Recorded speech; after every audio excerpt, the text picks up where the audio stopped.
2024 चुनाव को लेकर उत्तर प्रदेश में छोटी पार्टियों को साधने की कमान बीजेपी के किस बड़े चेहरे को मिली है और इस बाबत अब किस तरीके से छोटी पार्टियों को साधा जा रहा है, हम आपको यह बताएंगे। यह भी जानिए कि ब्रजभूषण शरण सिंह के मामले में मुजफ्फरनगर में आज हुई खाप पंचायत में क्या हुआ है और ब्रजभूषण शरण सिंह ने इसका क्या जवाब दिया है, और 12 जून को होने वाली बैठक में अखिलेश यादव को बुलावा आया है, वो जा रहे हैं। तमाम खबरें विस्तार से। नमस्कार, मैं हूं कुमार अभिषेक, आप देख रहे हैं यूपी तक। हम हाजिर हैं अपने न्यूज शो आज का यूपी लेकर। तो बात आज सियासत की होगी और उत्तर प्रदेश में बीजेपी किस तरीके से फूंक फूंक कर कदम रख रही है, किस तरीके से छोटी पार्टियों को अपने पाले में करने में जुटी है, आज हम इस पर चर्चा करेंगे।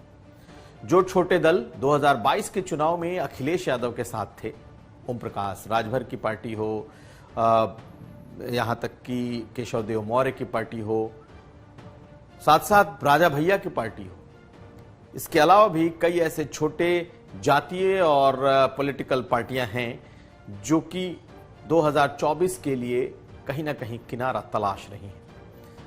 समाजवादी पार्टी ने 2022 में जो प्रयोग किया था और उसके पहले बीजेपी ने 2014 में और 2019 में जो प्रयोग किया था, समाजवादी पार्टी ने वही प्रयोग 2022 में किया था। लेकिन अब उनके कई साझेदार अलग हो चुके हैं। एमएलसी चुनाव के दिन एक तस्वीर सबों ने देखा और वो तस्वीर ये थी कि ब्रजेश पाठक की गाड़ी में बैठकर ओम प्रकाश राजभर वोटिंग करने गए। उन्होंने बीजेपी को एमएलसी चुनाव में वोट किया, विक्ट्री का निशान दिखाया और दोनों नेता बाहर निकलकर एक साथ दोनों ने हाथ खड़े किए।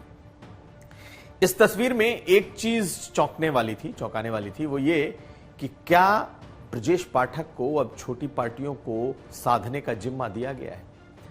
बीजेपी दरअसल कई सर्वे करा रही है और बीजेपी के सर्वे में एक बात निकल कर आई है और वो ये कि पश्चिम से कहीं ज्यादा पूरब में यानी पूर्वांचल में बीजेपी को साझेदार की जरूरत है। और अगर 2024 में बीजेपी 80 सीटों में 70-75 जो जीतने का दावा कर रही है वहां तक बढ़ना है, तो इसे हर हाल में पूर्वांचल को साधना होगा। और इसी सर्वे के बाद बीजेपी के नेता अब पूर्वांचल को लेकर सक्रिय हो गए। जिस ओम प्रकाश राजभर को लेकर बीजेपी बहुत ज्यादा पहले सीरियस नहीं थी, अब ऐसा लगता है कि ओम प्रकाश राजभर को अपने साथ बीजेपी हर हाल में जोड़ना चाहती है। और एमएलसी चुनाव में जिस तरीके के दृश्य दिखाई दिए वो इसकी एक बानगी है। ओम प्रकाश राजभर भी बीजेपी के पास यूं ही नहीं आ रहे, उन्हें भी बीजेपी की जरूरत है। उन्हें लगता है कि 2024 में अगर वो बीजेपी के साथ जाते हैं तो कुछ सीटों पर उनकी भी बात बन सकती है। सबसे पहले आपको बताएं कि ब्रजेश पाठक को दरअसल ये जिम्मा दिया गया है कि वो छोटी पार्टियों को अपने साथ साधें, उनकी जो जरूरतें हैं यानी कि किन किन सीटों पर उनकी डिमांड है और क्या उनकी मांग है, इसे समझें और उसके बाद 2024 की रणनीति को लेकर आगे बढ़ा जाए। तो ब्रजेश पाठक ने बखूबी साधा है फिलहाल ओम प्रकाश राजभर को। वो खुद भी बीजेपी की तरफ आने को उतावले रहे हैं और पिछले कुछ समय से 2022 चुनाव के बाद से ही वो एक तरीके से बीजेपी के साथ खड़े दिखाई दे रहे हैं। अभी तक वो बीजेपी के साथ खड़े हो दिखने की कोशिश कर रहे थे, वो बीजेपी के पक्ष में बोल रहे थे, लेकिन अब बीजेपी उन्हें अपने साथ लाने की तैयारी कर रही है। तो डिमांड क्या है समझ लीजिए। दरअसल पूर्वांचल में कई सीटों पर चुनाव लड़ना चाहते हैं ओम प्रकाश राजभर। हालांकि उनकी डिमांड तो बहुत है, 4-5, लेकिन अंदरूनी सूत्र मानते हैं कि दरअसल ओम प्रकाश राजभर अपने बेटे अरविंद राजभर के लिए एक लोकसभा की सीट कम से कम चाहते हैं। हालांकि घोसी की जो सीट है फिलहाल वो बीएसपी के पास है लोकसभा सीट, और सबसे पहली प्राथमिकता और सबसे ज्यादा जिस पर जोर है ओम प्रकाश राजभर की तरफ से वो है घोसी सीट लेने की। इस पर बीएसपी के अतुल राय यहां से सांसद हैं दूसरी सीट जो वो चाहते हैं वो लालगंज चाहते हैं। इसके अलावा सलेमपुर की सीट पर भी उनका दावा है, गाजीपुर पर भी दावा है। बीजेपी इसमें से कितनी सीटें देगी ये कहना तो मुश्किल है, लेकिन बीजेपी हर हाल में पूर्वांचल में अपने नए सहयोगी तलाश रही है। हालांकि बीजेपी के भीतर भी जो एक धड़ा है, खासकर राजभर नेताओं का, वो ओम प्रकाश राजभर को फूटी आंख देखना नहीं चाहता। अनिल राजभर हैं, इनके अलावा कई और ऐसे नेता हैं, उन्हें लगता है कि बीजेपी के भीतर एक राजभर लीडरशिप खड़ी हो चुकी है, ऐसे में इनकी जरूरत नहीं है। लेकिन जिस तरीके से ब्रजेश पाठक को इस काम में लगाया गया, जीती हुई सीट पर भी एमएलसी की जीत, लगभग जीती हुई सीट पर भी उनका समर्थन लिया गया, ये इस बात को दिखा रहा है कि बीजेपी 24 को लेकर जिस संजीदगी के साथ पूर्वांचल में बढ़ रही है वो साफ है। और इसके पीछे कैलकुलेशन है, इसके पीछे गणित है। और बीजेपी को लगता है पश्चिम में बेशक आरएलडी की जरूरत शायद उतनी ना हो, लेकिन पूर्वांचल में उसे सहयोगियों की जरूरत है। और यही वजह है कि ओम प्रकाश राजभर को लेकर खुद डिप्टी सीएम पहुंचे थे। तो आपको बता दें कि अब जब भी नए साझेदार के साथ आप किसी चेहरे को देखेंगे, नए किसी गठबंधन के लिए आप किसी चेहरे को देखेंगे, तो उसमें ब्रजेश पाठक आपको सबसे आगे दिखाई देंगे। अब अगली खबर, और अब बात कर लेते हैं ब्रजभूषण शरण सिंह की। जी हां, ब्रजभूषण शरण सिंह के खिलाफ लगातार पहलवानों ने अपना मोर्चा खोला हुआ है। सिर्फ पहलवान ही नहीं, पहलवान के साथ साथ किसान और खाप पंचायतें भी जुटी हुई हैं। और सबकी एक ही मांग है कि ब्रजभूषण शरण सिंह को जल्द से जल्द गिरफ्तार किया जाए, क्योंकि उन पर पॉक्सो का एक्ट लगा हुआ है और इस पॉक्सो एक्ट में उन्हें सीधे जेल में होना चाहिए, उनकी तुरंत अविलंब गिरफ्तारी होनी चाहिए। लेकिन कई महीने गुजर चुके हैं और ब्रजभूषण शरण सिंह लगातार अपने डिफेंस में, अपने बारे में एक बात लगातार कह रहे हैं कि अगर उन पर यह मामला सिद्ध हो गया कि उन्होंने छेड़छाड़ की है, उन्होंने यौन शोषण किया है, तो वो खुद ही जाएंगे। पहलवानों पर भी उन्होंने तरह तरह के आरोप लगाए हैं। लेकिन ब्रजभूषण शरण सिंह की हम आपको बात सुनाए उसके पहले हम आपको मुजफ्फरनगर ले चलते हैं, जहां आज सर्व खाप पंचायत का आयोजन किया गया था। जी हां, जितने भी खाप पंचायत पश्चिमी उत्तर प्रदेश में हैं, खासकर जाटों के जो पंचायतें हैं, उनकी आज एक बड़ी बैठक मुजफ्फरनगर में हुई और इस बैठक में कुछ फैसले लिए गए। क्या फैसले लिए गए, फिलहाल इस पर अभी ऐलान होना बाकी है और कहा गया है कि इस पर फैसला कुछ दिनों में बताया जाएगा कि खापों ने फैसला क्या लिया है। लेकिन उनकी जो मांग है वो साफ है और वही मांग है जो पहलवानों की मांग है कि ब्रजभूषण शरण सिंह को अविलंब गिरफ्तार किया जाए।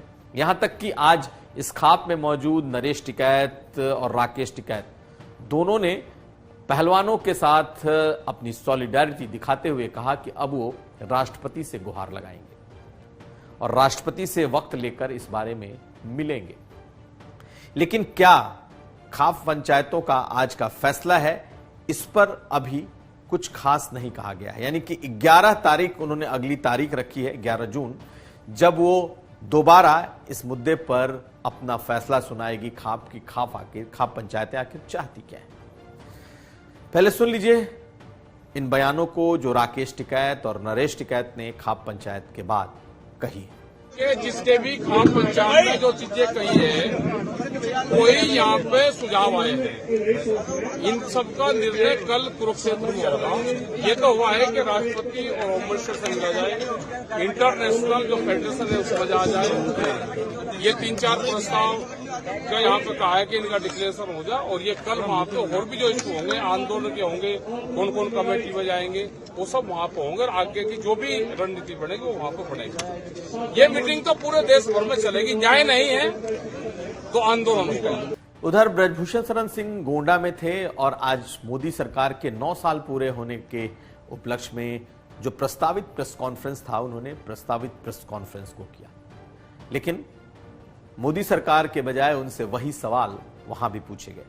आज ब्रजभूषण शरण सिंह ने एक बार फिर वही बात दोहराई कि जांच पुलिस के पास है, जांच रिपोर्ट आने दीजिए।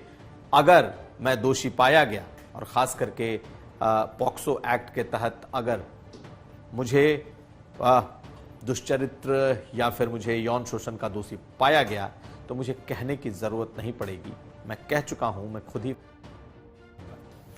तो फिलहाल पहलवानों और ब्रजभूषण शरण सिंह के खिलाफ जो के बीच का जो ये तनातनी है, ये फिलहाल शांत होती नहीं दिखाई देती। लेकिन एक बात बिल्कुल साफ है कि इस मामले में अब ऐसा लगता है कि आने वाले वक्त में जल्द ही कोई ना कोई फैसला आएगा। आपको पता है कि दिल्ली पुलिस उसकी जांच कर रही है। आपको यह भी पता है कि 18 जनवरी को पहली बार जब ये लोग धरने पर बैठे थे, पहले इनकी कुछ डिमांड थी, बाद में इनकी कुछ डिमांड हुई, और हम इतना कह सकते हैं कि लगातार ये अपनी शर्तों को और अपनी भाषा को बदलने का काम कर रहे हैं। मैंने पहले दिन कहा था, कब हुआ, कहां हुआ, किसके साथ हुआ, और साथ ही साथ ये भी कहा था कि अगर एक भी प्रकरण मेरे ऊपर साबित हो जाएगा तो मैं जाऊंगा, इसके लिए किसी को कहना नहीं पड़ेगा। तो 12 जून को होने वाली पटना में विपक्षी दलों की बैठक में बीजेपी के खिलाफ जो देशव्यापी एक विपक्षी एकता का जो मोर्चा बन रहा है, उसमें अखिलेश यादव भी जाएंगे। अखिलेश यादव उस विपक्षी एकता की मीटिंग में जाएंगे। उन्हें नीतीश कुमार का न्योता, बुलावा आ गया है। नीतीश कुमार लगातार उन तमाम विपक्षी दलों को एक करने में जुटे हैं जो इस वक्त बीजेपी के खिलाफ हैं। अलग अलग राज्यों के छत्रप हैं, अलग अलग राज्यों में जिनकी बड़ी मौजूदगी है। ममता बनर्जी से लेकर स्टालिन, केसीआर, शरद पवार, ये तमाम, उद्धव ठाकरे, ये सभी दल, पार्टियां और नेता 22 जून की उस बैठक के लिए पहुंच रहे हैं। और आज जो सूत्रों से जानकारी मिली है, अखिलेश यादव को भी खुद मुख्यमंत्री नीतीश कुमार ने फोन किया था और उन्होंने आने का वो प्रस्ताव स्वीकार किया है और खुद अखिलेश यादव भी इसमें शामिल होने पटना जाने वाले हैं। तो ये था आज का यूपी। हम फिर हाजिर होंगे, तब तक आप देखते रहिए यूपी तक।